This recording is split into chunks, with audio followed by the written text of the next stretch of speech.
我最近特别馋川菜里的那个麻辣牛肉干，但是外面卖的总觉得口味差了那么一点，所以前2天趁着养羊的时候，我研究了一个特别好吃的配方，然后今天买了4个牛后腿，打算都做出来承包一下朋友们过年聚会的小零食。正好我也想看看这纯牛肉的肉干做完合成本是多少钱一斤，但是这么多肉做起来实在太麻烦了，光切肉和焯肉我们连轴干了36个小时没合眼，那干完之后心都突突，我们都吃上速效救心丸了。不过想想也够神奇的了，这一年我几乎凭借一己之力把治愈系的美食博主活生生的干成了高危行业。后来稍微缓了一下，我们就开始炸料油了，这油炸肉才香呢。然后油做的多，我还顺便炸了一盆辣椒油和一盆青花椒油。这2盆油在最后拌肉的时候，会让肉干的香味和颜色更均匀。特别是这红彤彤的辣椒油，那炸完之后全楼道都是香味。然后做这个肉干需要用到特别多的辣椒，我们甚至还提前测评了一下，结果赶上了一家变态辣的，那吃完辣的胃直疼。不过好在家里常备了新3九胃泰，熬夜或者吃辣刺激胃难受的时候，有它一点都不慌。然后我研究了一下，最好吃的做法是先卤后炸，所以提前2天我就熬了一大锅卤水，并且在不同的时间段加不同辣度的辣椒，这样可以让香辣味更丰富，但同时也会让鼻子更通畅。就那一晚上打的喷嚏都赶我一冬天打的多了，我后来差点没因为打喷嚏把腰闪了。这些肉在卤完之后就已经非常好吃了，但是为了让它更入味，就用泡了一宿。等泡完了还需要再炸，炸完了还需要再调味。就这东西好吃是好吃，但做起来真的很麻烦。而且我之前试了一下，最后炒的时候要用猛火爆炒才能让这个香味最极致。但是这么炒家里的火根本不够硬，就临时又搭了一个饭店用的那种灶台。这灶一使上，那烟火气一下就上来了，但是下一秒屋里就瓦蓝了，门窗全开着都没有用。就后来我上个厕所，我发现那都有股油烟味，我真是服了我。后来就用这灶，我跟我哥轮着炒了1天，那到晚上感觉手都回不了弯了。不过这个肉干吃着真的是特别好吃，因为它用大火炸过，所以外皮是焦脆的，但里边肉是嫩的，吃起来会有很多汁水，而且因为裹了花生和芝麻，那嚼起来越嚼越香。这回我一共做了2个味的，麻辣的是香辣咸，藤椒的是麻辣甜，都特别好吃。然后我算了一下，这玩意成本大概是70块钱1斤。后来我们把这些肉都分了，就这一桌子肉别看多，我敢保证出不了正月就得没。这晚上饿了开一袋，再配上一杯冰可，然后吃完了之后再嗦了嗦那肉指头，你说那谁能忍住不去开第2袋啊？我最近特别馋那种可以冷吃的红油千层肚，但是外面卖的据说好多都是拿科技泡发的，吃着也不太放心，所以我去买了400斤刚从屠宰场拿出来的鲜毛肚啊，我寻看看这玩意儿在家能不能做。不过有些事儿真是不干不知道，我从来没想过收拾毛肚居然是一个这么麻烦的过程。首先也是最致命的，就是这个爹的味儿实在是太鲜亮了。尽管我们做了很多的防护措施，但这爹一拿出来我们就破防了。而且要命的是近距离接触时间太长，吸入的答辩分子过多，就直到第2天晚上我出去买饭的时候，我感觉我跟人说话嘴里还往外飘着答辩味呢，我真是服了我。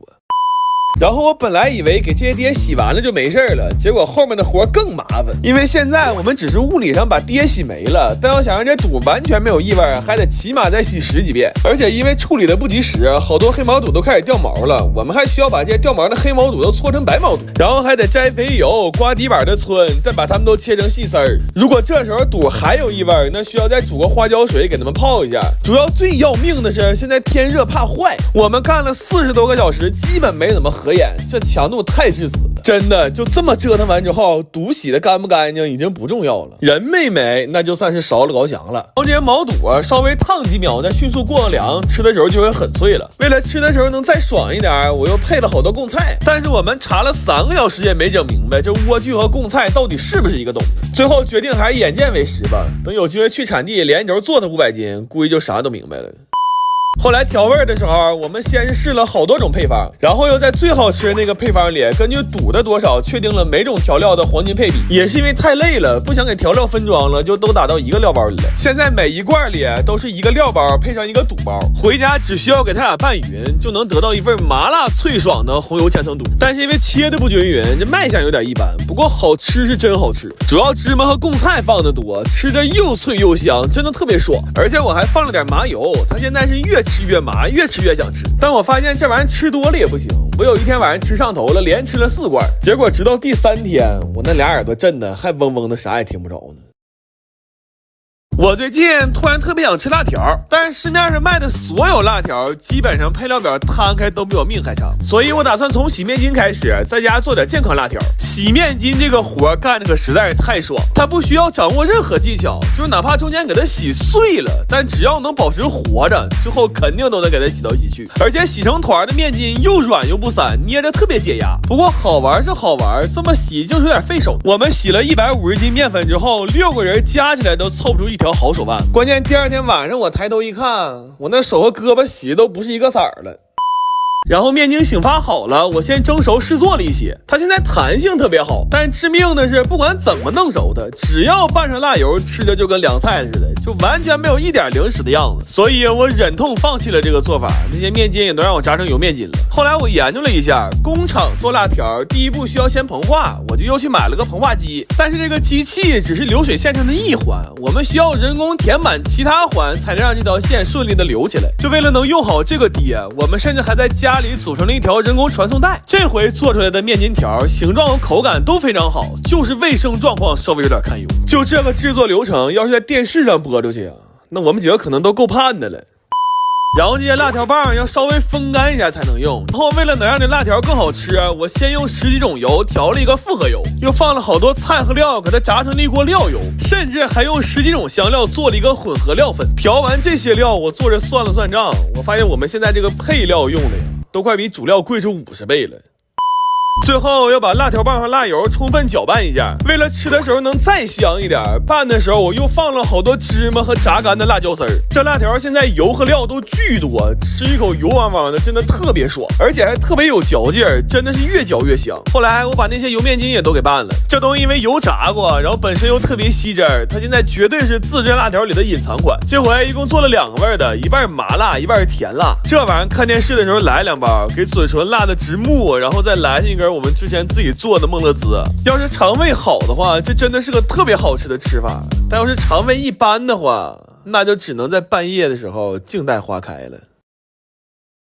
我最近特别想吃牛板筋，但是在超市那一小包就卖20-30，完了没多少肉，所以我买了300斤生板筋。我打算在家做点实惠装的，这样以后每次吃着能过瘾一点。然后为了快点把这些玩意儿都炖熟，我们把家里所有高压锅都用上了，但是这么多锅一起用实在太热了，那屋里都烧到50度了，给我热的直中暑。真的，就后来煮完所有东西到能开门的那一刻呀，我都感觉我上天堂了。